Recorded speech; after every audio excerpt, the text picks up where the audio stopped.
그냥 보험 설계사한테 가입하는 것과 호슈랑스를 통해 가지고 가입하는 것과의 차이점은 뭐가 있나요? 네, 원장님들이 이 자격증을 취득을 하시면 설계사들하고 동일한 자격증을 갖게 되십니다. 그렇다는 거. 보험 설계사가 갖고 있는 자격증하고 네네. 원장님이 갖고 있는 자격이 똑같은 자격인 똑같습니다. 거예요? 네네. 네. 그런데 원장님들의 국한된 자격증으로 소호수랑스 이름으로 만들어 놓은 이유는 원장님들이 자격증을 취득을 하시면 네네. 일단 본인이 갖고 있는 보험에 대한 점검이 첫 번째로 들어가실 수 있고요. 네네네. 두 번째는 판매할 수 있는 상품의 전권을 공부를 하시게 돼요. 왜냐하면 그렇죠. 시험 공부를 해야 되는 네. 거니까. 자, 예를 들면 한 회사에 판매하고 있는 종신보험도요. 연금형 종신보험이 있을 수 있고요. 네네. 보장형 종신보험이 있을 수 맞아요, 있고요. 맞아요. 저축형 종신보험이 있을 수 있고요. 투자형 종신보험이 있을 수 있어요. 그러니까 나한테 맞는 거를 내가 찾을 수 있겠네요. 그렇죠. 이 모든 것들을 공부하고 내가 원하는 것을 어떠한 조건으로 가입하는 모든 것들을 원장님이 직접 선택하실 수 있다는 게 큰 장점이죠.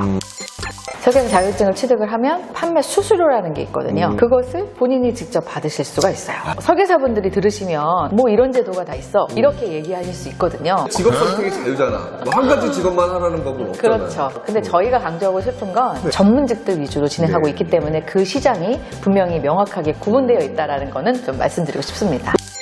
본인이 자격을 취득을 해놓으셨을 경우에 우리 가족의 보험은 내 코드로 하겠다. 주변에 있는 사람들한테 그렇죠. 자기가 아니까. 네, 그래서 그런 부분은 제가 1대1로 도움을 드리고 있습니다. 그러니까 그렇게 상품을 결정하시게 되면 그 상품이 갖고 있는 수수료를 본인이 직접 받으실 수 있는데 수수료가 만만치 않다라는 건 아마 제가 굳이 설명드리지 않아도 아실 거라고 생각됩니다. 우리 원장님들이 그러면 이거 소슈랑스 보험 자격을 따야 된다는 거잖아요. 네네. 힘들지 않아요? 그걸 되게 많이 물어보세요. 그리고 사실은 사모님이나 성인 자녀가 시험을 보시는 걸 추천을 드립니다.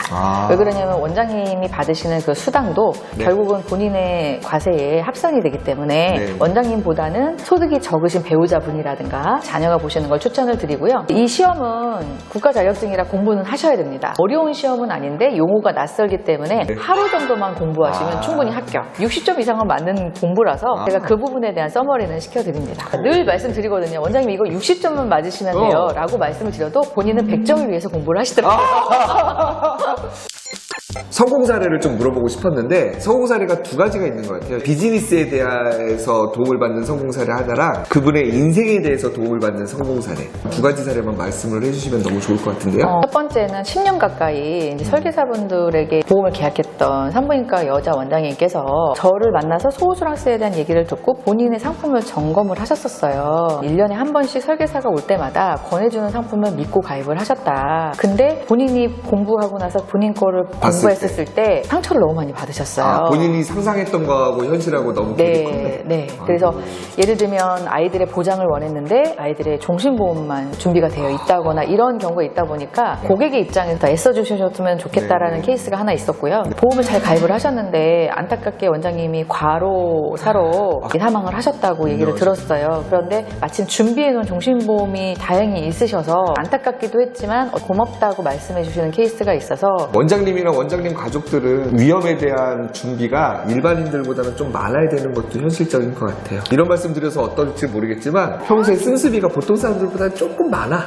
은퇴를 하거나 사고로 문제가 생기더라도 씀씀이를 갑자기 줄이는 게 더 힘들거든요. 우리가 지금 없이 사는 사람들이야. 뭐 그런 거 별로 스트레스 안 받아. 우리 와이프 스트레스 안 받아. 근데 기천만 원씩 벌던 사람들이 갑자기 수입이 없어지고 그러면 정말 힘들 수 있거든요. 사실 경제적인 리스크에 대한 기준이 지금 말씀하신 것처럼 사람마다 다르고 달라요. 분명히 원장님들은 그 부분을 본인이 인지하고 계시거든요. 애써 보험이 싫다라고 부인할 부분은 아닌 것 같아요. 건강도 본인이 자신할 수 없는 부분이고 또 남겨진 가족들에 대한 책임도 본인이 어느 정도는 이루어져야 되기 때문에 건강하게 잘 사시더라도 병원에 투자를 하다 보니까 본인의 연금을 미처 준비하지 못했다 하시는 원장님들도 의외로 많으세요. 부동산은 보유함과 동시에 계속 세금을 내잖아요. 근데 보험은 유지만 잘 해놓으시면 어느 세금을도 포함도 안 되지만 현금 자산으로 따박따박 받을 수 있는 자산을 지금서부터 놓아놔야 된다는 거. 또 시간이 해결해줘야 되는 문제이기 그렇죠. 때문에 미리 준비를 하셔라.